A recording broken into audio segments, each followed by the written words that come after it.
Hello everyone, this is Ankit.Sharma and you're watching Bharat EV Talks, the podcast series by All India EV. This is a very special episode because we are here with Mr. Nitant and Mr. Ashish from the Climate Group, and we are going to understand about the zero emission trucks which has came up and decarbonization of the EV transport sector through them and what's going on in the India and the global market. Thank you, sir. Thank you for coming on the podcast. So can you introduce yourself for the audience first? Thank you, Amit, for this podcast and giving us the opportunity to be on this podcast. So I'm Kumar Nitant. I'm manager in energy transition, and I manage EV100 EV100 campaign of Climate Group, and I also oversee the truck electrification project. I've been in the sector for almost 7 to 8 years now, and yeah, so on. Hi, Ankit. My name is Ashish Saras. I'm Program Manager Transport here at Climate Group. I've been in this sector for last 12 years, and I look after this decarbonization of transport as well as the EV100 plus campaigns. This is going to be a very interesting conversation for me as well, sir, because I'm going to learn a lot of things. Coming back to the most important thing that most of the people do not understand that this EV market is a part of a market which is called net zero, which is, and if we talk about the normal terms, that is going to be the end game. Net zero is the end game, and around the world, governments, private organizations, NGOs, a lot of people have started talking about it, started acting on it. And when we talk about the business segment, the business sector, the supply chain, the logistic market plays a very important role in that particular thing. So, Nitan sir, can you share some highlights why it is important to talk about this supply chain market and in terms of the decarbonization uh, from India context or from the global context, why it is important? Yeah, so generally, when you see, we are all very connected with all the commerce today that we have across the globe. For the you need to have logistic. Yeah. All the companies have most of them, at least the one producing goods, they have their own logistic department, and they look. As a country, also you see logistic has a very significant part. In India, I think logistic sector contributes around 5 to 8% of the total GDP, and it employs around 2.2 million people. So it's a very big sector. Within that logistic, there is freight, and by freight, so if you see in India, the on-road freight has almost 75 or 70%. Within that, almost 90% is done by trucks, MSGT, that is medium and like the trucks above 3.5 ton. So, as you can see, if we are to decarbonize it, decarbonize the whole sector, you have to look at specific entities, especially to start with, it could be the trucks that could be electrified. Sure, sir. Ashish sir, can you share something about the decarbonization of the on-road flights? Uh, but before that, we'd like to understand the carbon emission of the trucks so that we can understand why it is important to decarbonize it, please, sir.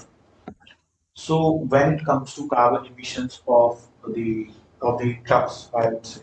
So there are a lot of mechanisms, I would say, which are there to calculate the emissions. Uh, right now, the electric vehicles or electric trucks which are coming on the road are giving the emissions or are benefits in terms of the tailpipe emissions. Tailpipe emissions are the emissions which are created by the fossil fuel run vehicles like normal petrol cars, diesel cars, or diesel trucks. When it comes to electric trucks or electric vehicles, because the the powertrain, we say powertrain in the sense the mechanism which runs the vehicle is completely different and it is not running on the fossil fuels. So it brings the zero tailpipe emission vehicles. So that way we have zero tailpipe emission vehicles if we are deploying electric trucks in the market. And on the side of overall CO2 emissions, so since there are also mechanisms to calculate the overall carbon dioxide emissions, how a lot of research agencies or how the research on this particular part is carried out through the well to vehicle. So there is a term called well to wheel, well to wheel emissions, wherein you are also taking into account the emissions which are happening at the sourcing of the vehicle and then overall running of the vehicle. So that way there are different mechanisms on how we calculate the carbon dioxide emissions. So you talk about the zero emission trucks, and right now, a lot of companies, not just in India but around the globe, have started manufacturing the electric trucks, or we can say zero emission trucks. And in the same context, some policy draft has came up in India. Can you share some light on that, and what's that, and can you explain it?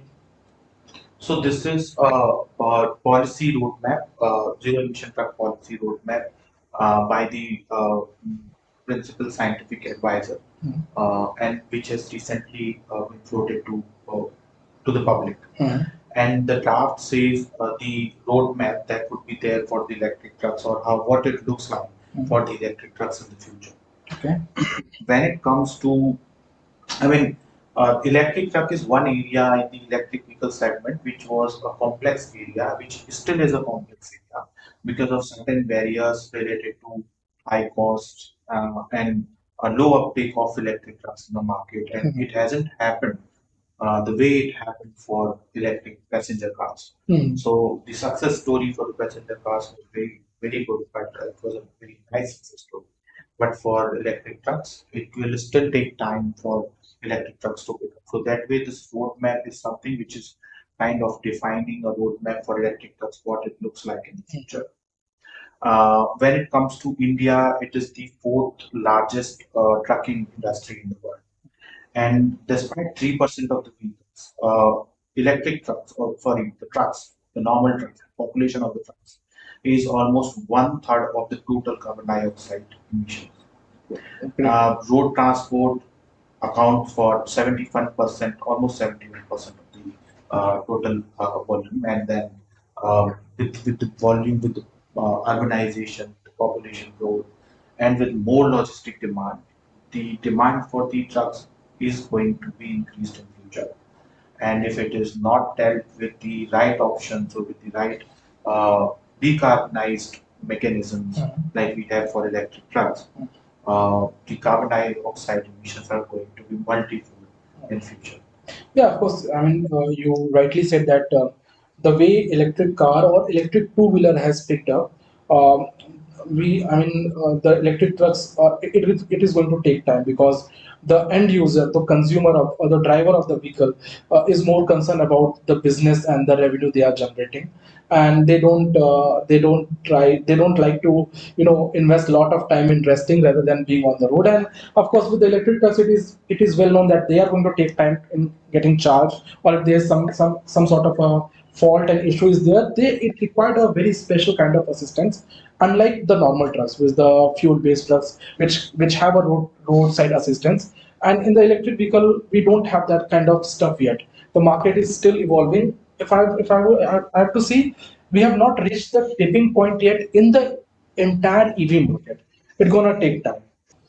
So, Ashish sir, how's the demand side of these zero emission trucks? Like, of course, it's a very early stage, but I believe the climate group is working with various companies. Maybe can you share some insights? Uh, so demand side of electric trucks in India looks very kind of realistic right now. And there are a lot of companies which are really pulling up the demand signals for the electric trucks. I would take this question from the side of what work we do, how are we connected with the corporates, and how it is really translating into the demand side. So we are running campaigns EV100 and EV100 plus. EV100 plus and EV100 two campaigns are global campaigns, and with these campaigns we are taking the corporates or businesses uh, to commit for their electric vehicle adoption. Both the campaigns are different. Say for electric EV100 campaign is the campaign which which covers the vehicles up to 7.5 tons gross vehicle weight. Okay. And it really asks corporates to take the commitment till year 2030, as in they are transitioning their existing fleets to the electric fleets. Similarly, for EV100 Plus campaign, it is the electric vehicles which are beyond 7.5 tons gross vehicle weight category. And these vehicles are mostly comprising of medium and heavy duty electric trucks. And the campaign ask the members of the corporates to take the commitments till 2040 to transition their existing fleets, vehicle fleets to electric fleets. Um, both the so how corporates are working with us, we are first bringing them on the board of these two campaigns and making them committed for a definitive goal, and then we are also helping them to achieve their goals. For demand signals, once these companies start adopting electric trucks at scale, uh, driven by the commitments that they have taken at our campaigns, EV100 and EV100 Plus. So definitely there is going to be a demand signal for the electric truck ecosystem, and that involves the original equipment manufacturers and other ecosystem drivers which are there, ecosystem players which are there, for the repairing agencies, maintenance agencies, financing institutes. So for all of them, it's a combined effort that these corporates are doing right now. So corporates are basically leading with these commitments, and they are working to transition their existing non-electric fleets to electric fleets. And Climate Group is also supporting them in reporting their success stories. So we are publishing the insights report each year to publish the success stories of these corporates. Yeah, of course. I have gone through a lot of the insights from the climate group. So it's really good to see that it's not just about putting the commitment and saying, okay, I'm planning to achieve this goal, but actually corporates are lining up their entire business. They are doing the changes which is required to achieve those goals. And it is really good to see that in the last couple of years, a lot of companies has came up with the proper roadmap to achieve. Of course, the climate group will be working with them in developing those strategies. If I'm not wrong. So Climate Group is definitely working on the strategies, and so at present, if you see, the uptake of electric trucks is not that high. And if I say for the numbers, other than some committed numbers which were there at the time of Clean Energy Ministerial in 2022, we do not really have a very good number of deployment of the trucks. This market is still shaping up, and it will take time for this market to accelerate or to accelerate in India at least, because there are a lot of things associated with it. Of course, of course. Coming to Nitan sir, sir, this e-truck market, and it's at very early stage. We can say it's at that particular of time where electric scooters were, let's just say in 2019 or maybe 2018. It just the gates are opening. We are at the very early stage. So how this electric truck market ecosystem is going to complement the EV100 and EV100 plus campaign of climate group? How do you see it? Please. I would say just look at sales of buy and sell. So when the whole sector rises up, so as well our campaign will grow, so will the deployment will grow. Yeah. So as the ecosystem matures, so it is like it's not that ecosystem will mature only then the campaign. Sometimes it is other way around. Of course. So what generally, as Ashish had mentioned, so in our campaigns we actually are looking at a lot of demand. By demand we are giving market signal, and these signals are mainly meant for the ecosystem. People who are working in the ecosystem like OEMs, smaller players, charging operators. So most likely, so this is where we see where our place is. Usually, if a company goes, for example, large conglomerate, they are committing around 5,000 to 7,000. OEM knows, okay, what would be the pipeline, how does the demand pipeline looks like, and they can accordingly invest in the supply chain and other things, assembly line. So this is how it's gonna play out. In terms of electric trucks specifically, as in generally it is hope. We hope that the transition, that momentum that is there in two-wheelers, three-wheelers eventually will transfer to the heavier side. And it is already you're seeing in a lot of that happening in buses. I mean, some of them are actually the same powertrain is used for the trucks as well. So when you see the ecosystem is maturing, there are a lot of product and there are a lot of product in the pipeline. Like some are already running on the ground. Many of these OEMs have actually done a lot of pilots. In fact, we are also doing pilot. We are actually supporting to our member companies and doing pilots. So in a way, it is still at a very nascent stage, but its growth is definitely. I think most likely it is going to grow, and the development of this sector is actually happening with the ecosystem. Of course. Yeah, that's perfectly articulated. That yeah, this market is going to grow, and with the trucks, I can say that if the electric trucks the market will grow, the demand will rise. It will also help the other market of the other segments of the EV market to grow, like in terms of the battery manufacturers. Because if we compare the number of the size of a battery pack of a truck, and then compare with two wheeler, so of course there, if one truck will have battery backup, let's say 80 kilowatt, which would be like what, around, if we say one electric scooter has a 2 kilowatt battery, it's like 40 electric scooter battery pack is there. So yeah, of course, once the electric truck market will grow, the charging market will also grow, the battery market will grow, and of course, as Ashish sir mentioned, the financial market will also grow, because there's a good chance to build a business out of it. So it's something like one thing is connected to other. Yeah, coming back to the climate growth and the EV100 program, what are the challenges which industry is facing, and how climate growth is, helping the clients to solve the challenges? If you can share some success stories, please. In the challenges, I think it's very clear. Started with two wheelers also when you started at early days. The biggest challenge is the higher upfront cost. And you all know. So mostly like currently the trucks, e-trucks are generally 3 times, 4 times pricier than their ICE counterparts. Yeah. And this is the big first challenge. The other challenge that people companies come to us is around the charging infrastructure. Even if they procure the truck, when they gonna get it charged. Yeah. So that is the other thing. And charging take time as well. Yeah, time is there.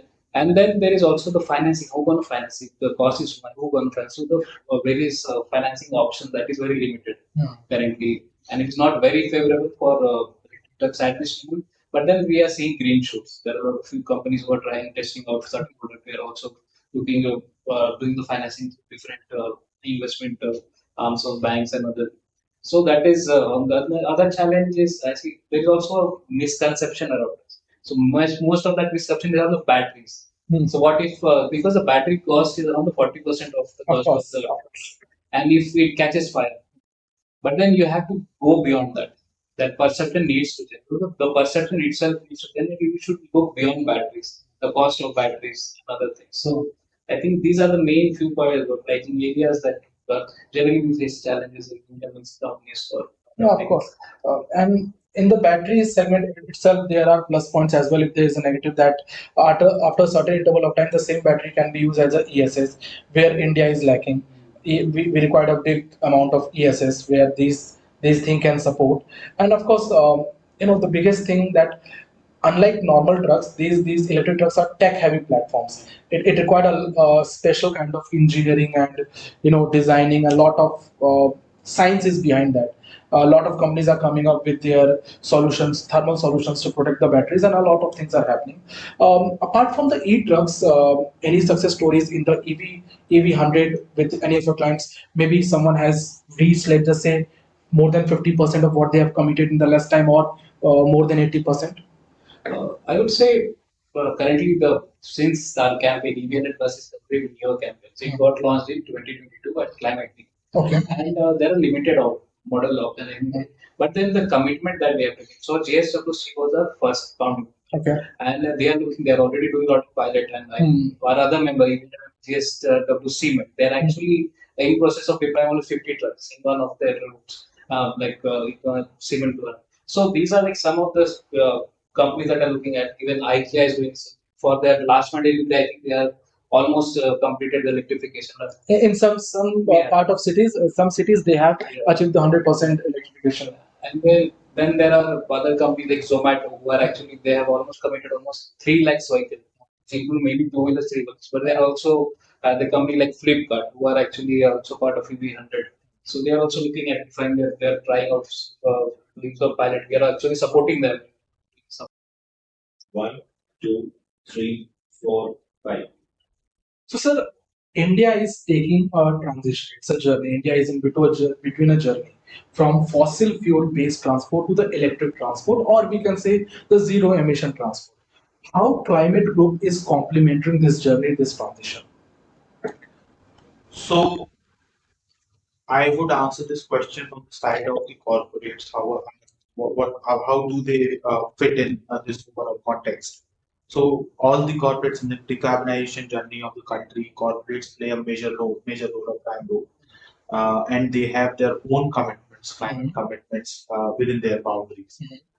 They are taking a lot of actions to achieve their climate commitments, and we coming from the climate group are helping them to achieve their commitments through our campaign commitments. What is happening is that we are asking the corporates to take commitments by certain years, and say for the transition of the electric trucks or electric vehicles within their own fleets, which is translating in the achievement of their environmental goals over the period of time. For EV100, it is 2030, and for EV100 plus, it is 2040, like I said in the previous question. Sir.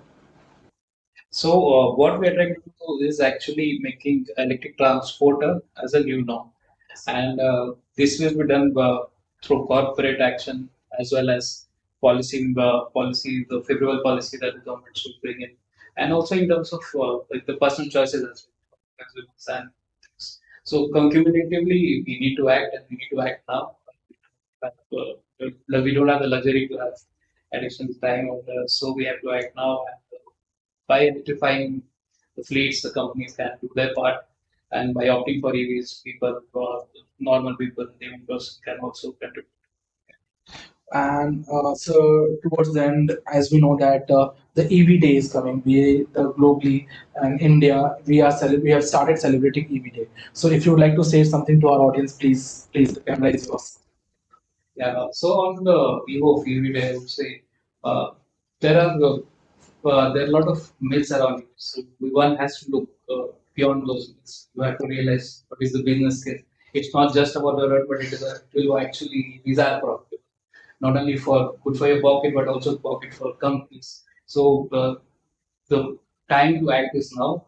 The action could start with deploying electric vehicles on the ground, and also providing and getting a voice together, actually asking for the right policies and favorable links policy. Sir, if you want to say something. So I would just like to congratulate everyone on the AV Day, and a day dedicated to a better public health, a day dedicated to the new technologies, a day dedicated to the new job creation, and a day dedicated to the new India and the new normal for the electric vehicles in India. So my best wishes to everyone. Thank you, sir. Thank you for your time and all this information which you have given. And the climate group is doing great. And we know that if anyone want to, put some sort of commitment and want to achieve the net zero in their business, and if there is some sort of angle of a transport there, I think climate group can help them to achieve their goals. Sure. Thank you, sir. Thank you for your time. Thank you.